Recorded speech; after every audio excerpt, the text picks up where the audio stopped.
From the start to the end.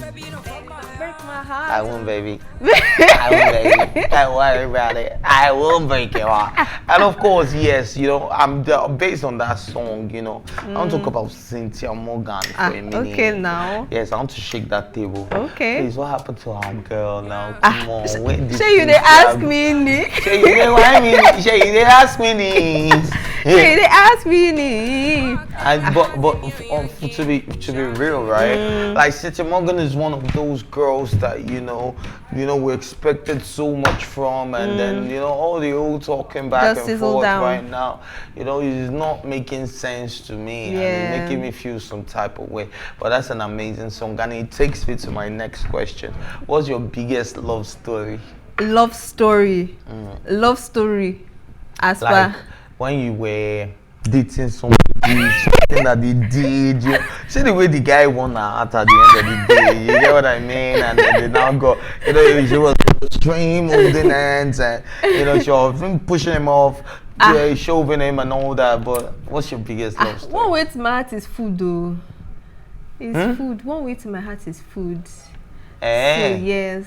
So is that what our uncle is doing presently? Oh, no, to be very honest, do you know the funny thing is, even like the whole concept of love, I feel, let me say from my experience, it usually just comes through when you're not even expecting it, right? And the fact that, I'll do hard guy, if I look at you, no, this is not the kind of person I'll fall for, and then you now see that you are falling once, twice, you just be like, okay, so I didn't know that my heart was soft like this. All right, so for me, it's poetry, right? It's not even my current relationship. It's, way back when I was still very young and I was still living in Yaba. And, we used to go, there's a place called Waterside inside Unilag, right? And then we used to go there and then we'll go and write poems together. We just sit in front of the lagoon front. Yeah, like we'll start writing poems together. And before you knew, we started realizing that, okay, so then like I've always said, I'm a field musician in case you people don't know. But, yeah, so, we would go to the waterfront and be writing poems together, while I'm writing my song. I should be like, okay, I'm stuck. There's this writer's block here. I don't know what to do. Then I'll complete it. And before you know it, I'll be like, oh, that's so sweet.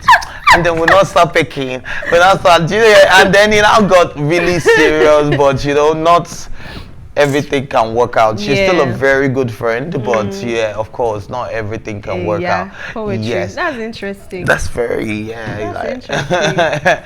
Anyways, yes, so we have another story for you guys. A US-based divorce lawyer, Dennis Rappaport Isaacs, is of the opinion that it is a bad idea for people in their teens and 20s to get married.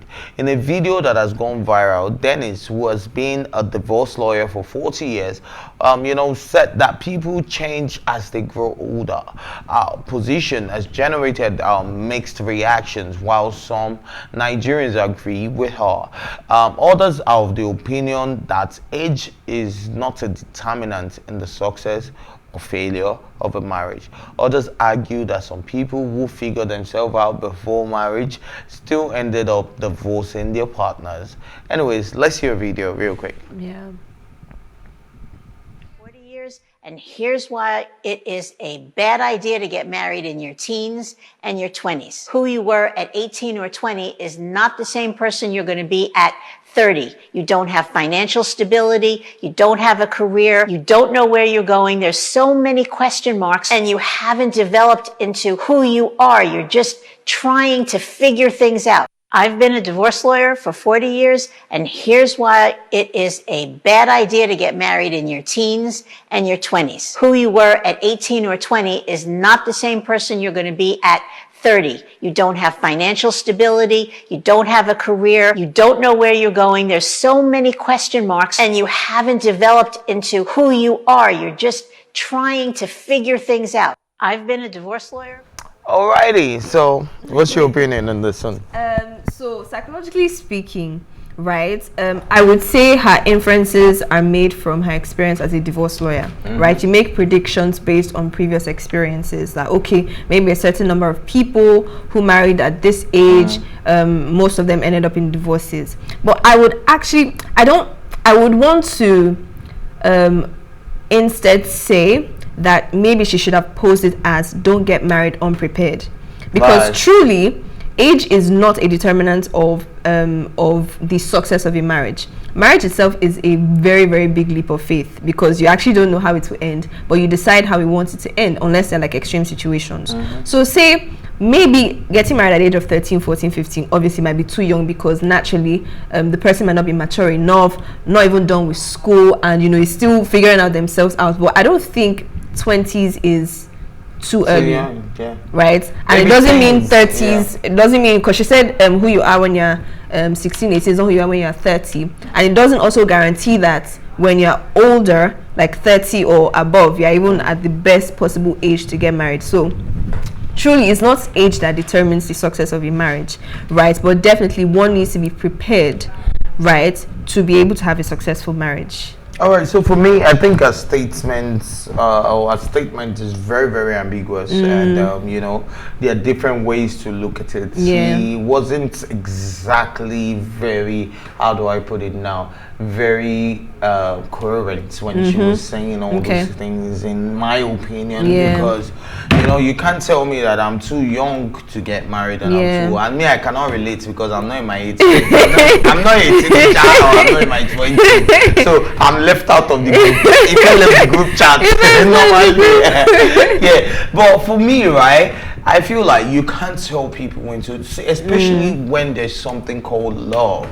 Love is actually something very strong, and if you understand your partner, you have an what's it called, an understanding, you have an arrangement, you have a plan, you know what you're doing together, we're not financially stable yet, that we're not old enough yet, but you have told each other that can we do this forever, we will grow. Now I think that this only applies to people that are dependent on one partner, either the man or the woman. Do you understand that? I'm saying, oh, I'm marrying this person because of this, and then the person changes based on business problems, financial issues, career issues. Of course, people will change. The person I will be, the person I am in my 30s is not the man that I will be in my 50s. Of course. Do you understand? Like, change is the only thing that's constant. Do you understand? So I'm saying that whatever you're saying, ma, is that whatever you're saying, ma, it still applies to people that even getting married in their 40s. Because if they live as long as their 80s, they will still change. Do you understand? So to me, it could make sense. And also I think I mean, I felt maybe she could have maybe given more explanation as it was her experience. I couldn't explain it. Right, as her experience as a divorce lawyer. Right, probably also list out other causes of divorce, not just age. I mean, there is sometimes frustration, like you mentioned, this person marries person maybe for money, and then maybe later on in life it changes, and things happen, or abuse, or different things. So there are other factors that should have been mentioned. Exactly, that should have been mentioned, rather than just sticking to just age alone. But maybe the cases shall be here and explained. That I should want to say everybody should marry them that she has been dealing with them married in that 18. Well, plus maybe where she's from, right? I think I think they get married early. And then, they just get out of high school and then I want to go marry after secondary school. My mom would please give me better slap. We said smile. But in those days they used to do it too. In those days they used to do. They used to marry when they are in secondary school. Wait, now when you left secondary school, I did not say you want to not marry. Me. I think in those days, like our parents' days, they used to marry when they are 16. But the funny thing is, married at the age of 18. But the marriages are still lasting. They've been married for 38 years. See, so hello, mommy. This thing did not work here. Alrighty, so yes, we have our final story because we're definitely running out of time, and this one is one that breaks our hearts, and of course, it would break a lot of football lovers' heart as well. Brazil legend Pele was seen making a video call from his hospital bed, and the caption on the video claims he is saying goodbye to family and friends. The condition of the three-time world champion has deteriorated. A viral video shows him struggling to breathe.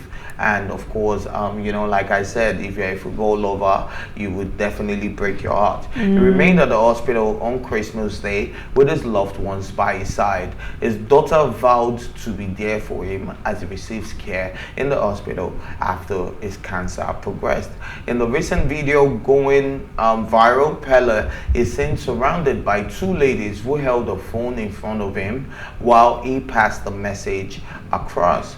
Well, ladies and gentlemen, our heart goes out to the family and of course the football legend, and of course to every football lover out there. You guys should take it easy. Right. I think one thing I just want to point out is the importance of living a good life, because I mean, it's been years since he stopped playing football, and even up until now, people, I mean, even through like his treatment, people have been up to date and everybody's sending their love just because we know, oh, he was actually a legend. So in this life, strive to be a legend. So when you're alive, when you're not here, try to live your life right, because I can imagine if it was a bad father, I can imagine if it was a bad friend, I can imagine if it was a bad lover, I don't think the ladies will be by his side. We don't know if they're his kids or whatever, but we've seen parents that are dying and they don't have their kids by their side. They will even tell you, oh, I can't travel, and that will be fine, I'll send you money, I'll do this. But do you understand, like, he had family by his side. What could be better? Like the people who have died lonely, the people who have died single, the people who have died, but this guy definitely lived a good life. And there are people that who have died that you have nothing good to say about them. But in this case, he has family, he has everybody around him, he has the support globally. I'm not even talking about one person. Like, that's the way I want to say, oh, faith. Is that not how we all want to do? Let them talk about us. I mean, definitely surrounded with love and family is most important. Anyways, guys, of course, yes, it is time to wrap up the show. But thanks for watching as always. Join the conversation on social media with the hashtag TeaTime. And remember, you can catch up on our previous episodes, including this very one, and all our exclusive content by subscribing to our YouTube channel at PlusTvAfrica Lifestyle. You can also watch TeaTime where on Out TV, and of course in London on Ben Television and Star Times channel 308. Big thank you goes out to my co-anchor. I got you. And of course, she goes by the name Edo Queen. And of course, the entire production team. I'm talking about man like Peter. I'm talking about my producer Miles. I'm talking about Coyote. I don't even know if I should call his name. I'm talking about everybody who has made this production a success. But thank you everyone for doing this with us. Of course, this is Plus TV Africa's Tea Time. My name is Ife Oshike. Let's go.